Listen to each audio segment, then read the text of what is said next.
पिछले लेक्चर में हमने 3 SI यूनिट्स का जिक्र कर दिया, 3 बेसिक यूनिट। पहली हमने डिफाइन की टाइम की यूनिट सेकंड, कौन से एटम का यूज करके, सीजियम 133। उसकी एक हाइपरफाइन फ्रीक्वेंसी को फिक्स कर दिया कि बोले ये इतने सेकंड इनवर्स है, इतने हर्ट्ज। कितनी फिक्स की वो? 9 अरब 19 करोड़ 26 लाख 31,770 हर्ट्ज कि इतने हर्ट्ज की अगर वो फ्रीक्वेंसी है या इतने सेकंड इनवर्स की वो फ्रीक्वेंसी है, तो इसमें जो सेकंड यूज हो रहा है दैट इज 1 सेकंड। ये फिक्स किया। दूसरी क्वांटिटी पे हम आए, मीटर, लेंथ की यूनिट मीटर, और सेकंड का यूज करके वो डिफाइन हुई। उसमें किस फिजिकल कांस्टेंट का यूज किया? Speed of light in vacuum. कि वैक्यूम में जो लाइट की स्पीड है वो फिक्स कर दी बिल्कुल एग्जैक्ट 299,792,458 मीटर पर सेकेंड। अब सेकेंड तो जो है वो ऊपर डिफाइन हो चुका, सी की वैल्यू ये फिक्स कर दी, तो इसमें जो m आ रहा है दैट इज अवर 1 मीटर। अच्छा, इनसे डिफाइन कैसे होता है ये मैं आपको अलग से बता रहा था, वो इतना इंपॉर्टेंट है नहीं। जैसे वो वेव चली, उसके इतने पीरियड जितनी देर में हो जाएगी 9 अरब 19 करोड़ वाले, उस टाइम को क्या बोल दिया? 1 सेकेंड। वो लाइट का सोर्स लिया, उससे लाइट चली 1/299 इतनी देर में, इतने सेकंड में, 1/c टाइम में जो भी डिस्टेंस लाइट ने कवर की होगी वैक्यूम में, वही क्या बोल दिया हमें? 1 मीटर। तो इस तरह से याद रखना इंपॉर्टेंट नहीं है, इंपॉर्टेंट है कि वो फिजिकल कांस्टेंट क्या है वो याद करना। तीसरे नंबर पे गए हम मास में। मास की यूनिट 2019 तक अलग तरीके से डिफाइन होती थी। SI यूनिट मास की क्या थी? किलोग्राम। लेकिन 2019 तक उसकी एक थोड़ी अलग डेफिनेशन थी। बोले प्लेटिनियम इरिडियम इंटरनेशनल प्रोटोटाइप बना रखा है, उसका जो मास है दैट इज 1 kg। अब ये बड़ी कंफ्यूजिंग थी कि भाई इसको कुछ भी तो नहीं बताया आपने, तो फिक्स कर रखा बस हो गया। अब 2019 से एक और फिजिकल कांस्टेंट का यूज करके मास की यूनिट डिफाइन कर दी गई है। कौन सा कांस्टेंट? Planks constant. H कितनी वैल्यू उसकी होती? 6.626 इंटू 10⁻⁻34। ये तो थी ही यूनिट जूल सेकंड। बिना यूनिट के थोड़ी बात बनेगी उसमें, जब तक उसमें केजी नहीं आएगा आप बताएंगे कैसे। लेकिन 6.626 हम न्यूमेरिकल्स के लिए याद करते हैं। एग्जैक्ट वैल्यू जो SI ने दी आगे तक 6.626 07015 6.626 और जूल सेकंड को बोला किलोग्राम मीटर स्क्वायर, और वो सेकंड की पावर -1 बोला। इसमें जो केजी आ रहा है दैट इज अवर 1 kg। आप बताओ कि आपको 3 यूनिट्स अच्छे से समझ आ गई है क्या है? वैल्यू भी याद करो, लेकिन उससे ज्यादा इंपॉर्टेंट है कि वो कांस्टेंट का नाम याद करो। एक में सीजियम एटम फ्रीक्वेंसी, एक में speed of light in vacuum, और एक में प्लैंक्स कांस्टेंट। ठीक है ना? मैंने कहा था जो पुरानी एनसीईआरटी बुक्स है उसमें तीसरी डेफिनेशन वो प्लेटिनियम इरिडियम वाली मिलती है। नई डेफिनेशन जो 2019 के बाद की है वो नई बुक्स में मिलती है। ठीक है? टोटल कितनी बेस यूनिट थी SI में? 7। हम 3 पढ़ चुके हैं। 1 सेकेंड हमने इसको डिफाइन कर दिया सीजियम 133 एटम से। 1 मीटर हमने इसको डिफाइन किया speed of light in vacuum से। तीसरे नंबर पे 1 किलोग्राम हमने इसको डिफाइन किया यूजिंग प्लैंक्स कांस्टेंट, कितना? H। अब हम चौथी यूनिट पे चलते हैं, फोर्थ वन। कल जब आप हेडिंग लिख रहे थे, पहले क्वांटिटी का नाम लिख रहे हैं या पहले यूनिट का नाम लिख रहे हैं? क्वांटिटी। तो जो फोर्थ बेस क्वांटिटी है, fourth base quantity is electric current. जो आपकी चौथी बेस क्वांटिटी है दैट इज इलेक्ट्रिक करंट, और इसकी जो यूनिट होती है, unit that is 1 ampere. Small a अगर पूरा लिखना है, और अगर सिंबल लेना है तो कैपिटल A। कई बच्चे इसको ना AMP लिख देते हैं, AMP, कैपिटल A MP। कई बार आपको एम्पियर के सिग्नेचर कर रहे हो आप, एम्पियर का सिंबल फिक्स है, ओनली एंड ओनली क्या लिखना होगा आपको? Capital A। ये सिंबल आपका फिक्स है। अब एम्पियर को अगर आप डिफाइन करेंगे तो जो पुरानी डेफिनेशन है, पहले मैं उस पर चलता हूँ, बिकॉज 12th क्लास में ये डेफिनेशन भी पूछी जाती है, आज भी इस पे सवाल आ जाते हैं। तो सबसे पहले तो मैं फ्रॉम 1948 to 2019 सबसे पहले मैं इस चीज पे आता हूँ कि भाई क्या डेफिनेशन थी 1948 से 2019 तक। ये आपकी डेफिनेशन थी, बोले कि दो लॉन्ग पैरेलल वायर ले लो, दो लॉन्ग पैरेलल वायर, दोनों में सेम करंट फ्लो कर दो, बिल्कुल सेम करंट। दोनों को रखना कहां पे है? वैक्यूम में। सेपरेशन इनके बीच की कर दीजिए कितना? 1 मीटर। ये कुछ सिचुएशन बनाई हमने। अगर दो लाइक चार्ज होते हैं, पॉजिटिव पॉजिटिव, वो क्या करते हैं? एक दूसरे को रिपेल, पॉजिटिव नेगेटिव अट्रैक्ट, है ना। लेकिन करंट में क्या होता है? एक और फोर्स आता है, magnetic force. Charge in motion में एक मैग्नेटिक फोर्स आएगा। सेम डायरेक्शन में अगर करंट हो तो वो अट्रैक्ट करेंगे, और अपोजिट डायरेक्शन में करंट हो तो वो रिपेल। ये उससे उल्टा है चार्ज वाले से। तो ये सेम डायरेक्शन में करंट है, तो ये क्या करेंगे? एक दूसरे को अट्रैक्ट कर रहे होंगे। दोनों करंट एक दूसरे को अट्रैक्ट करेंगे with a force per unit length F। ये F को मैंने बोला है, F जो है यहाँ पे, this is your magnetic force per unit length. Unit length पे लगने वाला जो फोर्स है, दोनों वायर्स की यूनिट लेंथ पे लगने वाला जो अट्रैक्टिव फोर्स है, उसको हमने बोल दिया F। ठीक है। किस तरह से SI ने डिफाइन कर रखा था 1948 से लेकर 2019 तक? इस SI सिस्टम तो बना था 1971 में, लेकिन ये पुरानी डेफिनेशन थी जो एज इट इज ले ली गई थी। वो डेफिनेशन यूं दी गई थी कि अगर ये फोर्स पर यूनिट लेंथ की वैल्यू फिक्स कर दें 2 × 10⁻⁷ न्यूटन पर मीटर, या फिर 2 × 10⁻⁷। एक न्यूटन क्या होता है? अगर मैं जो अभी तक यूनिट डिफाइन हुई उसमें लिख दो, फोर्स होता है मास इनटू एक्सेलरेशन, तो ये बनेगा किलोग्राम, और एक्सेलरेशन क्या होती है? मास तो किलोग्राम, एक्सेलरेशन की यूनिट मीटर पर सेकंड स्क्वायर, तो मीटर से मीटर कट जाएगा, और किलोग्राम और सेकंड की पावर माइनस। क्लियर? अगर ऐसी सिचुएशन आप बना ले, दो लॉन्ग पैरेलल वायर ले ले, दोनों के बीच की दूरी 1 मीटर ले ले, वैक्यूम में रख दे, सेम करंट फ्लो कर रहा है, और अगर उनके बीच का फोर्स ऑन यूनिट लेंथ पर मीटर इतनी लेंथ का इतना फोर्स बन जाए, थोड़ा सा ही है, तो जो दोनों में करंट जा रहा था, देन तो जो दोनों में करंट जा रहा होगा वो करंट क्या कहलाएगा? 1 एम्पीयर। ये आपका होता है 1 एम्पीयर। क्या 1 एम्पीयर की ओल्ड डेफिनेशन समझ आ गई? हम 12th क्लास में आज भी यूज होती है, तो सीधे क्वेश्चन आ रहा है।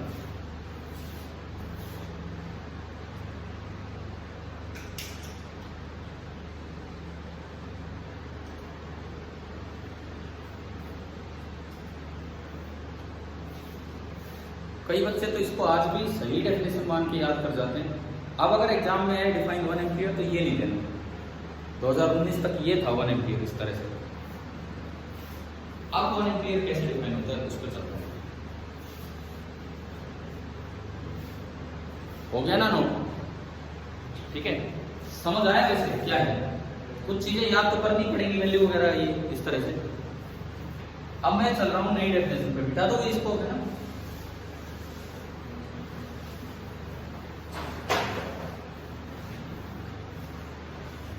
from 2019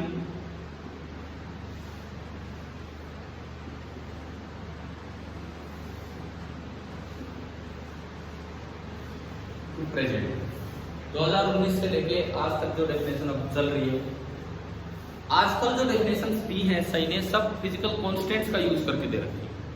तो अब 1 ampere is defined by using a physical constant E, और E को बोल दिया जाता है एलिमेंट्री चार्ज।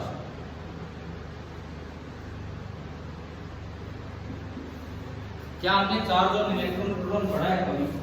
और उसको हम सिंबल क्या देते रहे? उसको सिंबल क्या देते थे? E देते थे। तो ये जो E है इसकी वैल्यू फिक्स कर दी 1.60। अच्छा, अभी तक जो बच्चे याद करते थे 1.6 × 10⁻⁻19 कूलम, इतना E याद करते थे। ठीक है, एसआई ने इसको आगे तक बढ़ा दिया 60, 21, 766, 34 गुणा 10 की पावर -19 और कूलाम को हम लिख देंगे एम्पियर सेकेंड।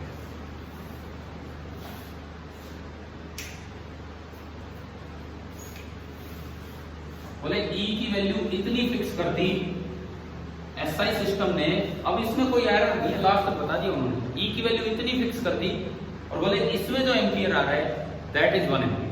ये डेफिनेशन ऑफ एम्पियर सेकंड हम ऊपर डिफाइन करके आ चुके हैं। तो एक नया तरीका समझ तो आ रहा है ना हमें एसआई सिस्टम की डेफिनेशन से। ठीक है, ये न्यू डेफिनेशन है, ये भी आप लिखेंगे।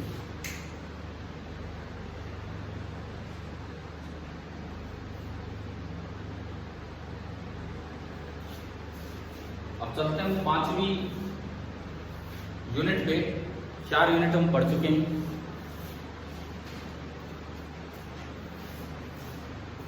देखो अक्सर बच्चे क्या करते हैं, अक्सर ये टॉपिक मान लो आपने खूब अच्छी भी +1 कर रखी है ना, तो भी इस टॉपिक को नहीं पढ़ के जाते।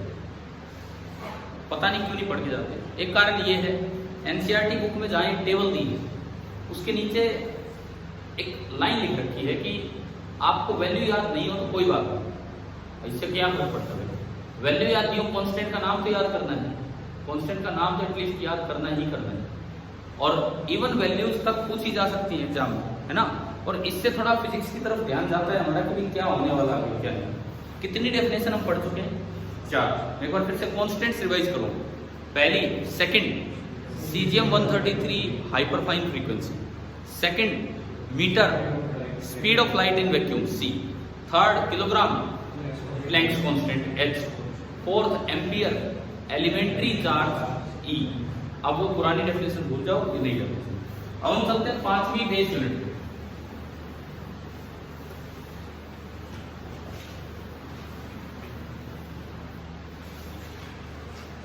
अब हम 5th बेस यूनिट पे चल रहे हैं। And 5th base unit, base quantity, fundamental quantity, that is called thermodynamic temperature. 5वीं जो आपकी क्वांटिटी है दैट इज थर्मोडायनेमिक टेम्परेचर। और जो इसकी एसआई यूनिट होती है केल्विन। केल्विन साइंटिस्ट का नाम है, तो छोटे के से स्टार्ट करना है, लेकिन जो सिंबल होगा वो बड़ा के। थर्मोडायनेमिक टेम्परेचर यूनिट है केल्विन।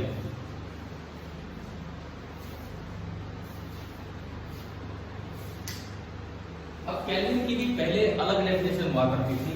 सबसे पहले मैं उस चीज पे चलूं।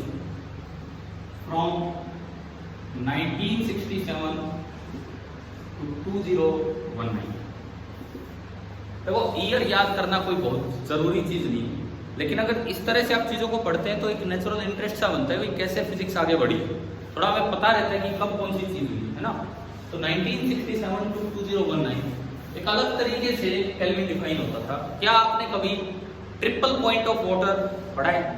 ये क्या होता है? ऐसा प्रेशर और टेम्परेचर जहां वाटर एक साथ तीनों स्टेट्स में एग्जिस्ट करता है। अब देखिए, पहले मैं आपको थोड़ा सा समझाऊं। ये ग्राफ है, temperature pressure graph, temperature pressure graph. ये वाटर के केस में ये ग्राफ कुछ इस तरह का आता है। ये क्या है? फेज ट्रांजिशन वाला ग्राफ है। यहां पे कौन सी फॉर्म है? सॉलिड, यहां पे, और ये वाली गैस। ये है ट्रिपल पॉइंट टेम्परेचर, ये है ट्रिपल पॉइंट टेम्परेचर। अच्छा, इससे अगर इधर आपके प्रेशर और टेम्परेचर है, इससे इधर अगर आपके प्रेशर और टेम्परेचर है H2O के, तो H2O कौन सी फॉर्म में? Solid form. इससे इधर आप आगे तो लिक्विड, और आगे चले गए तो गैस। क्या डायरेक्ट सॉलिड से गैस भी बनता है? सब्लिमेशन बोलते हैं उसे। वाटर में तो नहीं होता, लेकिन कई चीजों में होता भी है, आयोडीन वगैरह में, है ना। तो ये कैसे क्या होता है? देखिए, ये आपका ट्रिपल पॉइंट प्रेशर, ये आपका ट्रिपल पॉइंट प्रेशर। अगर normal atmospheric pressure triple point pressure से ज्यादा हो तो हमारा मैटर तो इस एटमॉस्फेरिक प्रेशर पे। अब अगर आप उसको गर्म करोगे, टेम्परेचर बढ़ेगा, तो पहले वो सॉलिड से लिक्विड बनेगा एंड देन लिक्विड से गैस। लेकिन अगर किसी मैटर का triple point temperature normal atmospheric pressure से ज्यादा है, तो नॉर्मल एटमॉस्फेरिक प्रेशर तो यहाँ है, अब अगर आप गर्म करोगे तो डायरेक्ट सॉलिड किस में जाएगा? गैस में। समझ आ रहा है? यानी कि कब ये कैसे डिसाइड करें कि किसमें सब्लिमेशन होगा किसमें नहीं होगा? अगर नॉर्मल एटमॉस्फेरिक प्रेशर उस मैटर के ट्रिपल पॉइंट प्रेशर से ज्यादा है तो पहले मेल्टिंग होगी फिर बॉइलिंग होगी। अगर नॉर्मल एटमॉस्फेरिक प्रेशर उस मैटर के ट्रिपल पॉइंट प्रेशर से कम है तो उस प्रेशर पे तो डायरेक्ट सॉलिड किस में जाएगा? गैस में जाएगा। डायरेक्ट सॉलिड गैस में जाएगा। क्लियर हो रहा है नहीं? ठीक है, तो ये देखो, अच्छा अगर आपने इतना प्रेशर और टेम्परेचर दे दिया, इसका क्या मतलब? कौन सी स्टेट में? वो दोनों फॉर्म को एग्जिस्ट कर दिए, सॉलिड भी और लिक्विड भी।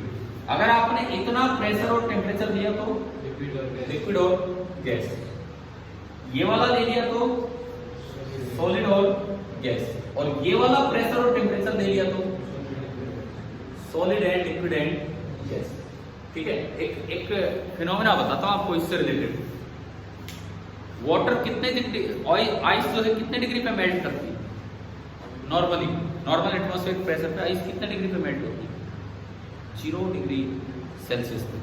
क्या 0 डिग्री सेल्सियस मेल्टिंग पॉइंट होता है कि नहीं बर्फ का? होता है। ठीक है, मान लो ये नॉर्मल एटमॉस्फेरिक प्रेशर है, ये नॉर्मल एटमॉस्फेरिक प्रेशर है और यहाँ पे ये टेम्परेचर है कितना? 0 डिग्री सेल्सियस। 0 डिग्री पे पहुंचते ही अब ये सॉलिड से क्या बनने लगेगी?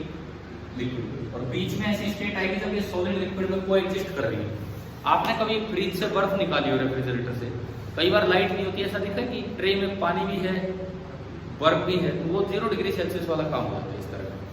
ठीक है, बर्फ की सिल्ली देखिए, सिल्ली आइस क्यूबॉइड रेडी पे रखी मान लो, आप उसके ऊपर रस्सी लगा के ऊपर और दोनों साइड वेट अटैच कर दो। बर्फ की सिल्ली रखी है, आप एक रस्सी लगा के और दोनों साइड वेट अटैच कर दो, ईंट बांध दो, तो क्या होगा? क्या होगा? सुनो क्या होगा? वो रस्सी है ना, वो उसके अंदर चली जाएगी, बर्फ फूटेगी भी नहीं, वो रस्सी उसके अंदर चली जाएगी और थोड़ी देर में हम देखेंगे कि ये हो क्या गया है, ऊपर भी बर्फ है नीचे भी बर्फ है और उसके अंदर क्या जा चुकी है? रस्सी। किसी ने देखा है ऐसा कभी? किया है? अच्छा, तो सुनो ऐसा क्यों होता है, उसका कारण सुनो। नॉर्मल एटमॉस्फेरिक प्रेशर ये था, जो भी था, आपका मेल्टिंग पॉइंट ये था, और वो एक आइस क्यूब है, मान लो वो 0 डिग्री से तो कम पे ही होगा, कभी तो भी तो मेल्ट ही हो रहा होता। मान लो उसका टेम्परेचर कितना है? -1 डिग्री सेल्सियस। आपने क्या किया? इस पर रस्सी से वेट अटैच कर दिया, प्रेशर बढ़ा दिया, प्रेशर बढ़ा दिया, प्रेशर बढ़ गया, प्रेशर थोड़ा ज्यादा हो गया, टेम्परेचर वही है, तो बताओ ये कौन सी फॉर्म में गया? प्रेशर बढ़ गया, टेम्परेचर वही है, कौन सी फॉर्म में गया? Liquid form. आगे समझ, प्रेशर बढ़ गया, टेम्परेचर वही है, तो कौन सी फॉर्म में कन्वर्ट हो गया? लिक्विड में। और लिक्विड उस प्रेशर को सहन नहीं कर पाता है, वजन को, तो रस्सी कहाँ चली जाएगी? थोड़ी सी अंदर जाएगी। ठीक है, रस्सी थोड़ी अंदर गई, प्रेशर फिर से कम हो गया और दोबारा से वो क्या बन जाते हैं? टेम्परेचर वही है 0 डिग्री जो भी था उसका, -1 या जो भी था, है ना? समझ आ रहा है कि क्या है? एक बार फिर से समझ लो इसको, यहाँ बताता हूँ। इसका टेम्परेचर है -1 डिग्री सेल्सियस। ठीक है, मेल्टिंग पॉइंट कितने में था? 0 डिग्री पे। एक बार फिर से आपको क्लियर करो, फिलहाल उस बर्फ का टेम्परेचर है कितना? -1 डिग्री सेल्सियस। जैसे ही प्रेशर बढ़ेगा, प्रेशर बढ़ने से ये ग्राफ पीछे जा रहा है, पीछे जाने का मतलब है टेम्परेचर मेल्टिंग पॉइंट क्या हो रहा है? थोड़ा डिक्रीज कर रहा है। ये ग्राफ यूं जा रहा है, मतलब आप प्रेशर ज्यादा करोगे तो मेल्टिंग पॉइंट कम हो रहा है। पहले इस आइस क्यूब का मेल्टिंग पॉइंट था 0 डिग्री सेल्सियस, अब इस आइस क्यूब का मेल्टिंग पॉइंट हो गया -1 डिग्री सेल्सियस। तो -1 पे थी तो वो मेल्ट हो जाएगी, मेल्ट हो गई तो रस्सी थोड़ा सा अंदर गई, टेम्परेचर अभी भी -1 है, प्रेशर कम हो गया रस्सी नीचे जाने से, तो दोबारा से मेल्टिंग पॉइंट 0 डिग्री होगा, तो -1 पे पानी नहीं रह सकता, फिर से क्या बन जाएगा? बर्फ बन जाएगा। खैर ये इस चैप्टर की बात नहीं, हम फिजिक्स में आगे सीखेंगे ये चीजें, केमिस्ट्री में, फिजिक्स में, सब में। तो ऐसा ही एक पॉइंट था ट्रिपल पॉइंट, और ऐसा यूनिट ने फिक्स कर रखा था ट्रिपल पॉइंट ऑफ वाटर कितना है? 273.16। तो जो ओल्ड डेफिनेशन थी, ओल्ड डेफिनेशन वो ये थी कि 1 केल्विन इज, जो भी ट्रिपल पॉइंट ऑफ वाटर है, जो भी ट्रिपल पॉइंट ऑफ वाटर है, आप उसको 273.16 से डिवाइड कर दो। पुरानी डेफिनेशन ये थी। बीच में जो मैंने आपको प्रोसेस बताई वो अगर अभी ना भी समझ आए कोई नहीं, आगे थर्मो वाले चैप्टर में, थर्मल प्रॉपर्टीज वाले चैप्टर में जाकर चीजें सीख लो।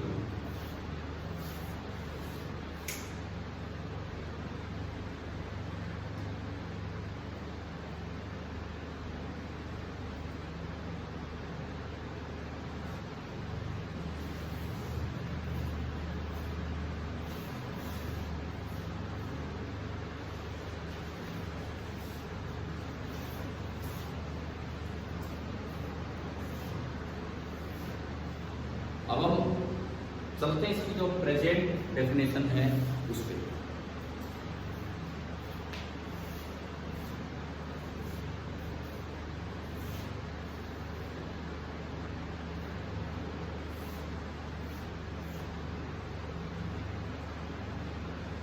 चले बढ़िया पे।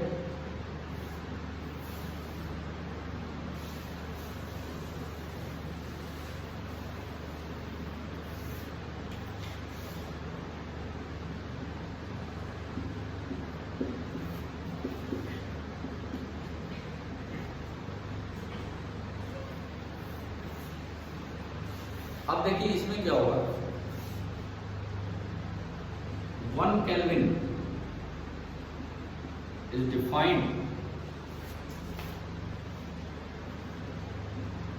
Bye fixing the value of, हर बार हम कोई ना कोई वैल्यू फिक्स कर रहे हैं किसी कांस्टेंट की, और इस बार जो कांस्टेंट है उसकी वैल्यू इन्होंने फिक्स की है, वो है बोल्ट्जमैन्स कांस्टेंट।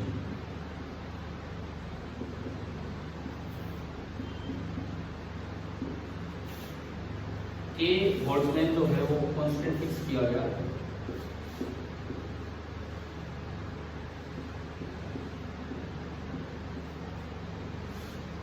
जूल पर केल्विन। जूल अगर मैं ढंग से लिखूं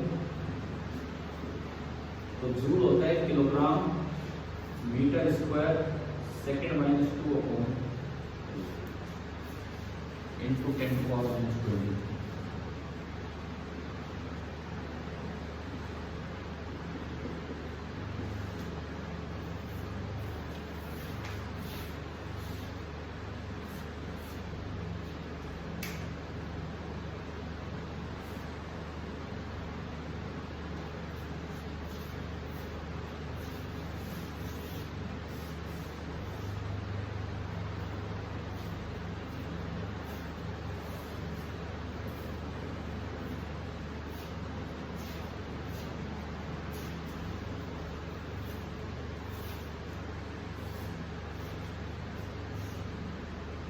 हमें तो कांस्टेंट की वैल्यू भी इतनी आगे तक याद रहे ना रहे।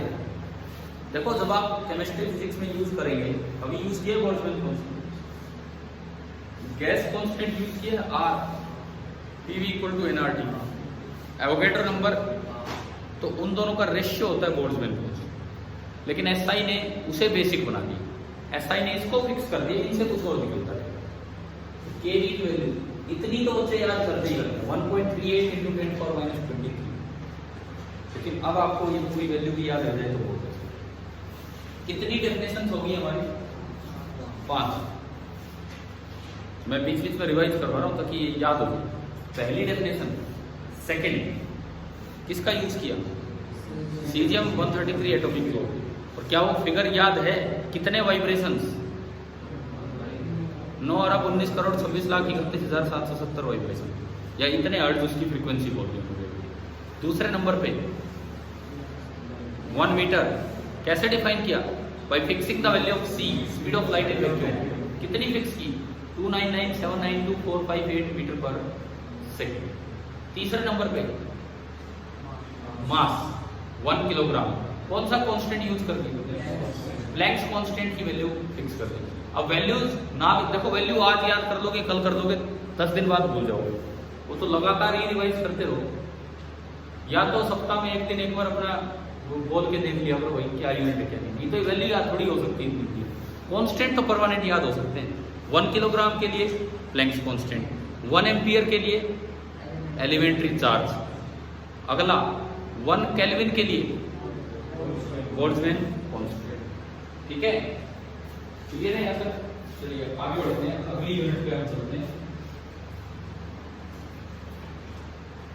नेक्स्ट आपकी है 1 मोल। 1 मोल, और 1 मोल तो यूनिट है जो क्वांटिटी है, अमाउंट ऑफ सब्सटेंस। नंबर 6 पे जो आपको क्वांटिटी दी है,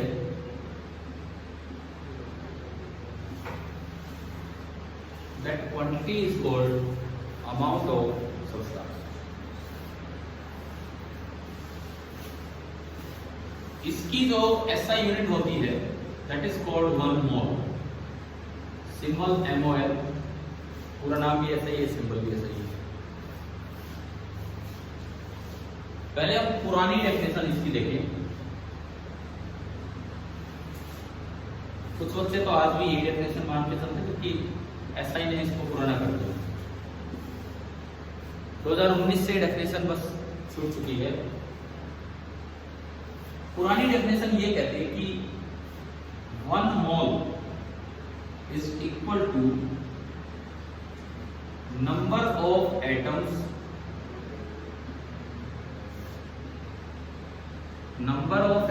in 0.012 किलोग्राम या 12 ग्राम भी आप बोल सकते हैं, SI में चल रहा ऑफ कार्बन 612 स्पेसिमेन। क्या आपने केमिस्ट्री में कभी मोल कॉन्सेप्ट की ये डेफिनेशन पढ़ी है? ये 2019 तक की है, ठीक है।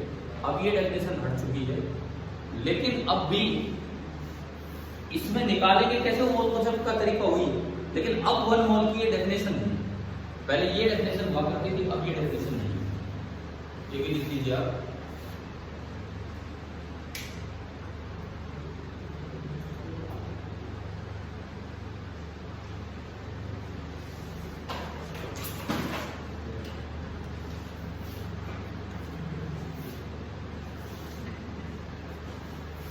अब जो नई डेफिनेशन है उसमें SI ने कांस्टेंट ही डिफाइन कर दिया, एवोगैड्रो कांस्टेंट।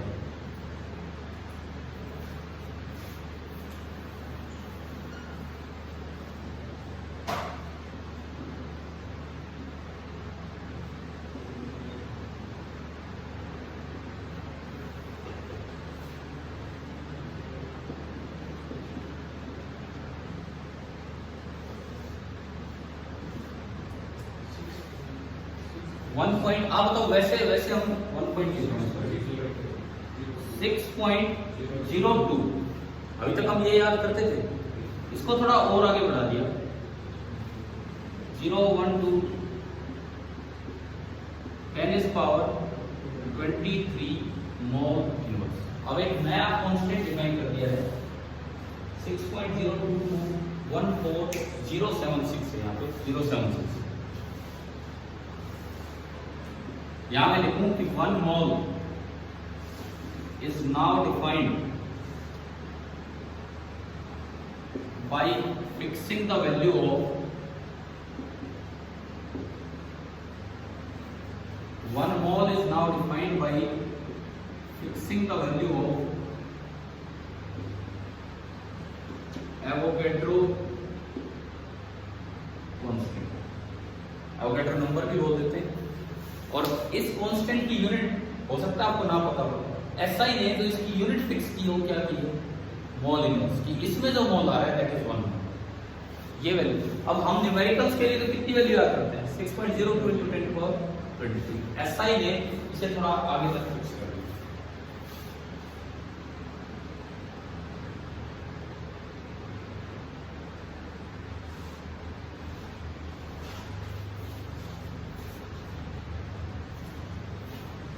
छह याद होगी, ठीक है। 7वीं पे चलते हैं, आखिरी 20 मिनट।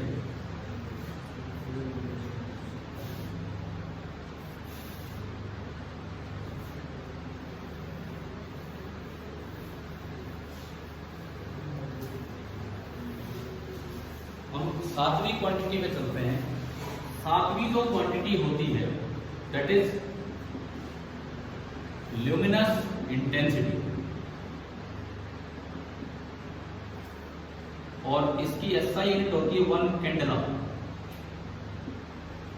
और इसका सिंबल भी होता है small C small D, 1 candela small C small D.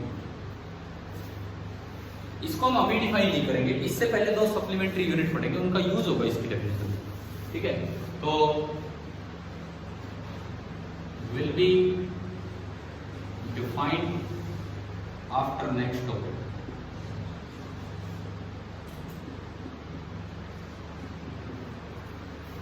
Candela की जो डेफिनेशन है अगले टॉपिक के बाद हम इसको डिस्कस कर लेंगे क्या है कैंडेला। और ये डेफिनेशन 1979 से चली आ रही, कोई चेंज नहीं हो रहा। 2019 में कोई बदलाव होगा, 1979 से ये डेफिनेशन।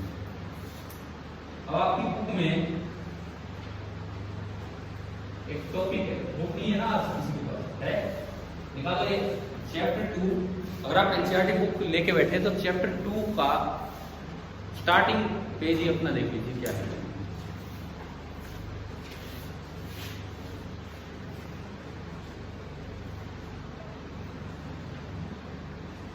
टेबल वाला पेज मिल गया। चैप्टर 2 एनसीईआरटी बुक जहां स्टार्ट हो रहा है उसका टेबल सेकंड पेज पे टेबल दी।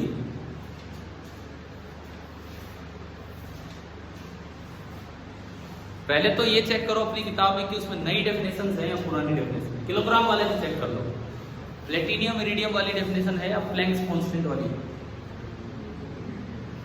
प्लेटिनियम इरिडियम, अगर आपकी बुक में प्लेटिनियम इरिडियम है तो पुरानी बुक है, पुरानी बुक है। नई बुक्स में नई डेफिनेशन आएंगी, अब तो चेंज हो चुकी है। ठीक है, तो इसी टेबल के ऊपर दो सप्लीमेंट्री यूनिट्स का और जिक्र है क्योंकि उनका यूज हो रहा है इन डेफिनेशंस में। तो नेक्स्ट हेडिंग आप बता दीजिए 2 सप्लीमेंट्री यूनिट्स।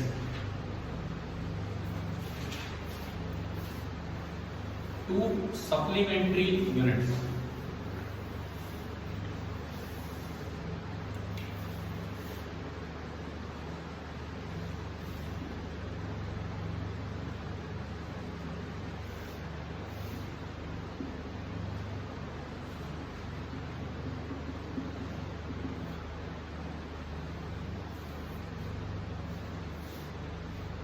देखिए दो सप्लीमेंट्री यूनिट क्या क्या है। पहले मैं क्वांटिटी बताऊंगा फिर उसकी यूनिट लिखूंगा। पहली क्वांटिटी होती है प्लेन एंगल। पहली जो क्वांटिटी होती है that is called plane angle. अक्सर उसको सिंबल हम दे देते हैं थीटा।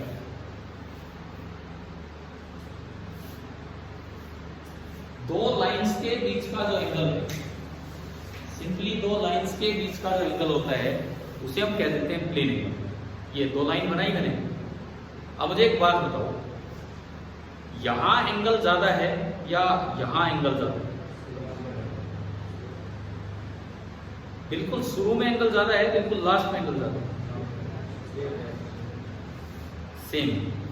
एक बार तो दिमाग में आ गया था कुछ के बोले हाँ यहां ज्यादा है। एंगल तो क्या है, बिल्कुल सेम। ठीक है ना। तो एंगल कैसे डिफाइन होता है?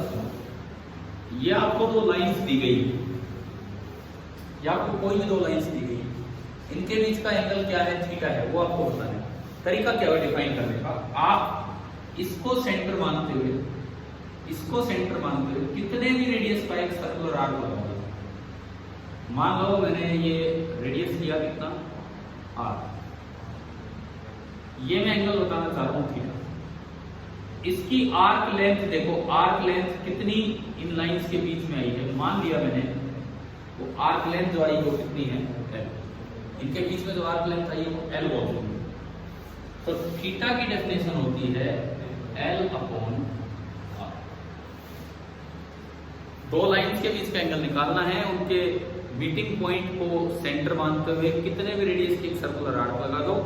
आर्क की कितनी लेंथ, उस दोनों लाइंस के बीच में लेंथ देखो। और एल बाई आर को क्या बोलते हैं? एल बाई आर को प्लेन एंगल बोलते हैं। तो थीटा एल के डायरेक्टली प्रोपोर्शनल है कि इनवर्सली? डिपेंड ही नहीं करता। थीटा आर पे डायरेक्टली प्रोपोर्शनल है कि इनवर्सली? डिपेंड ही नहीं करता।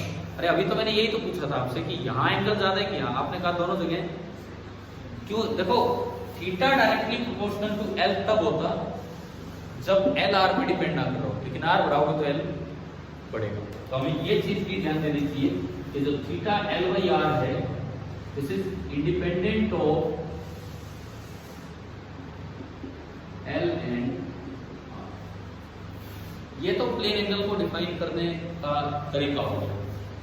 तो इस तरीके से प्लेन एंगल डिफाइन किया गया।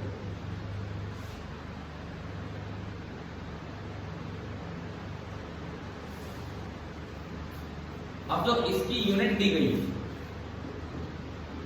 SI unit of plane angle theta वो बोली गई 1 रेडियन। ट्रिग्नोमेट्री में आप पढ़ते हैं रेडियन, और सिंबल इसका दिया गया RAD।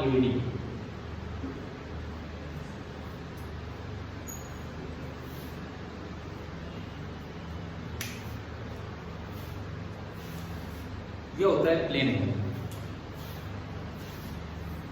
इसकी एक बड़ी खास बात है कि थीटा हैज यूनिट, यूनिट तो है बट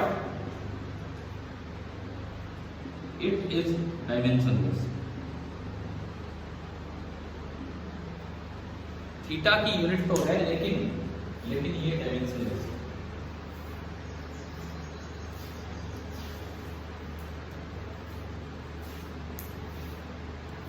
थीटा की यूनिट तो है लेकिन परंतु ये डायमेंशनलेस है। डायमेंशनलेस कैसे? ऊपर भी मीटर नीचे भी मीटर, आप कभी भी वैल्यू पुट करोगे मीटर से मीटर कट जाएगा। डायमेंशनलेस का ये मतलब कुछ बच ही नहीं रहा बेसिक रूल में से। फिर भी इसकी यूनिट दी गई है कि एक रेडियन, इसीलिए इनको सप्लीमेंट्री यूनिट बोली, क्योंकि उनसे डराइव नहीं हो पा रही, उनसे डराइव नहीं हो पा रही, तो डायमेंशनलेस क्वांटिटी। दूसरी जो ऐसी क्वांटिटी होती है इस तरह की जो सप्लीमेंट्री क्वांटिटी और उसकी यूनिट, ये हो गया होगा नोट। चले आगे, सेकंड जो क्वांटिटी है, second one is solid angle, और उसका सिंबल होता है ओमेगा। ये कैपिटल ओमेगा होता है, जैसे स्मॉल ओमेगा आप डब्ल्यू की तरह बनाते हो, रेजिस्टेंस की यूनिट ओम होती है, उसका भी यही सिंबल होता है। ये कैपिटल ओमेगा है सॉलिड एंगल। इसका क्या मतलब है अब ये देखते हैं।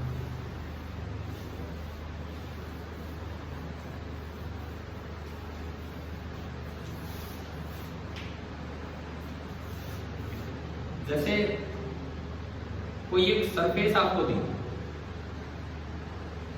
कोन होता है, कोन, पेपर कोन, उस तरह की सिचुएशन बनेगी।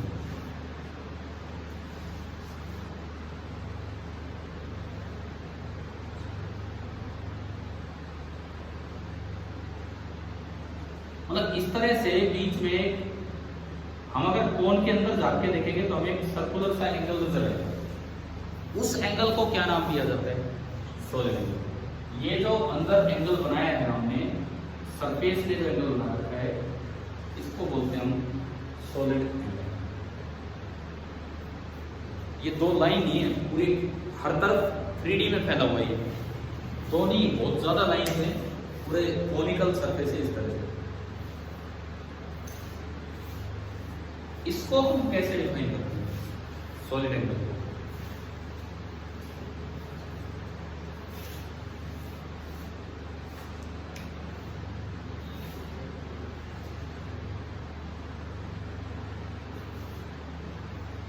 सॉलिड एंगल को डिफाइन करने का तरीका होता है,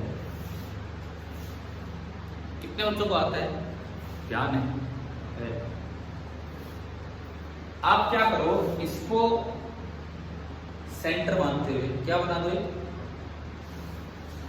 स्फीयर, सर्कल नहीं, सर्कल नहीं, 3D में बनेगा पूरा। इसको सेंटर मानते हुए कितने भी रेडियस का, जैसे मैं तो ये लास्ट वाला बनाता हूं, कितने भी रेडियस का आप एक स्फीयर बनाओ। ये अगर पॉइंट C है तो this is sphere with centre at. This is a sphere with centre at. ये आपने बनाया। स्फीयर विद सेंटर एट सी। ये इसका रेडियस हमें दिख रहा है r। इस स्फीयर का कुछ हिस्सा इस कोन के अंदर आया हो, लाइन नहीं है ये, यूं सरफेस इसके अंदर कटोरी होगी पूरा।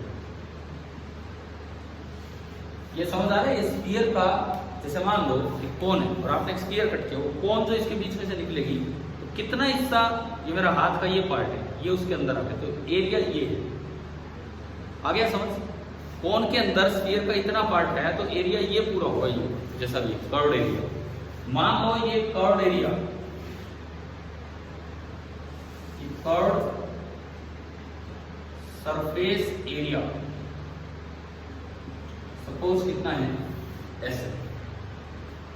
तो जो सॉलिड एंगल डिफाइन होता है, सॉलिड एंगल वो होता है एस अपॉन आर स्क्वायर। जो भी सॉलिड एंगल यहां डिफाइन होगा that will be equal to S upon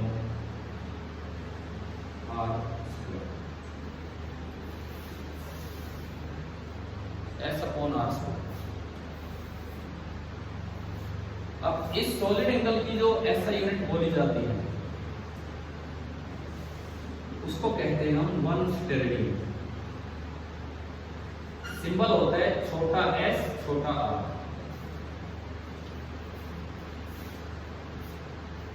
solid angle की जो ऐसा यूनिट होती है दैट इज 1 स्टेरेडियन।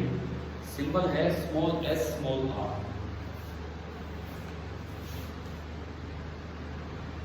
अब ये भी एक यूनिट तो रखती है क्वांटिटी।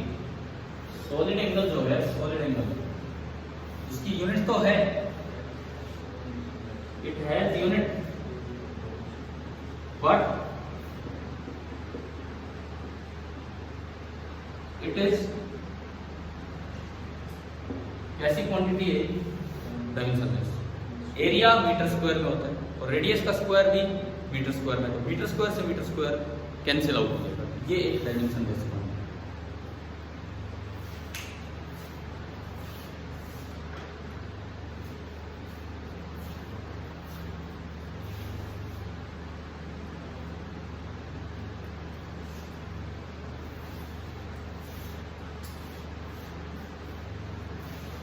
यहां तक जो हुआ मैं एक बार पहले वो इकट्ठा करूंगा। मैं आपको याद करवाने की कोशिश कर रहा हूं, नहीं तो चीजें हम भूलते चलेंगे। कई बार क्या होता है, स्टार्टिंग बड़ी बोरिंग लगने लग जाती है, लेकिन ये है नहीं इतनी बोरिंग, अगर ध्यान से पढ़ेगा। इतनी मुश्किल से तो लोगों ने डिफाइन किए होंगे। एसआई सिस्टम में कितनी फंडामेंटल क्वांटिटी है? 7। तो उनकी 7 बेस यूनिट होगी और 2 सप्लीमेंट्री यूनिट जो उन फंडामेंटल से डेराइव नहीं हो पाती है उनको अलग से रखा गया। फंडामेंटल में भी नहीं रखा गया क्योंकि उनको डिफाइन करने में ही इसका यूज होता है। अभी देखेंगे तो बाद में। फटाफट बोले। पहला 1 सेकेंड सीजियम 133 एटम। दूसरा 1 metre speed of light in vacuum C. तीसरा 1 किलोग्राम प्लैंक्स कांस्टेंट, उससे डिफाइन किया गया, उसकी वैल्यू फिक्स करके डिफाइन किया गया। चौथा 1 एम्पियर एलिमेंट्री चार्ज से डिफाइन किया गया। पांचवा 1 केल्विन बोल्ट्जमैन कांस्टेंट से डिफाइन किया गया। छठा amount of substance Avogadro number या एवोगैड्रो कांस्टेंट से डिफाइन किया गया। और सातवां ल्यूमिनस इंटेंसिटी, उसको डिफाइन हमने आज अभी नहीं किया है, उसकी यूनिट क्या होती है? कैंडेला। उसमें सॉलिड एंगल का यूज होगा। आपसे एक बात पूछी जाए, केमिस्ट्री में एक रिलेशन आता है, बोल्ट्जमैन कांस्टेंट बराबर universal gas constant upon Avogadro number. आज अगर पूछा जाए इन 3 में से कौन 2 डिफाइंड कांस्टेंट है और कौन डेराइव्ड कांस्टेंट? फॉर्मूला होता है बोल्ट्जमैन कांस्टेंट बराबर universal gas constant upon Avogadro number. SI के अकॉर्डिंग कौन से 2 डिफाइंड कांस्टेंट्स? बोल्ट्जमैन कांस्टेंट और एवोगैड्रो नंबर। और उनसे डेराइव्ड कांस्टेंट कौन सा है? यूनिवर्सल गैस कांस्टेंट, जो PV = nRT इक्वेशन जब कभी आएगी आपके, उसमें जो R है। समझ आ गया? इन बातों में दिक्कत हो जाएगी।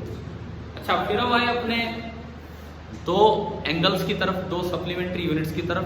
खास बात, ये ऐसी यूनिट है जिनकी यूनिट तो है, ऐसी क्वांटिटी है जिनकी यूनिट तो है, लेकिन वैसे वो डायमेंशनलेस है। प्लेन एंगल, 2 लाइंस के बीच का एंगल थीटा L/R। ना वो L पे डिपेंड कर रहे हैं ना R पे। सिमिलरली ये जो आपने डिफाइन किया पाई या ओमेगा, क्या ये S या R किसी पे डिपेंड करेगा? तो ये कौन बन गया? आपकी ये गोला छोटा लगा लो, बड़ा लगा लो, जितना छोटा गोला करोगे आर भी छोटा होगा, एस भी छोटा होगा, यानी कि ये चीज भी, ये जो एंगल है for a given surface this is independent of S and R. ठीक है, अगर आपको कुछ गिवन है, कोण गिवन है, तो ये एस और आर पे डिपेंड नहीं करेगा।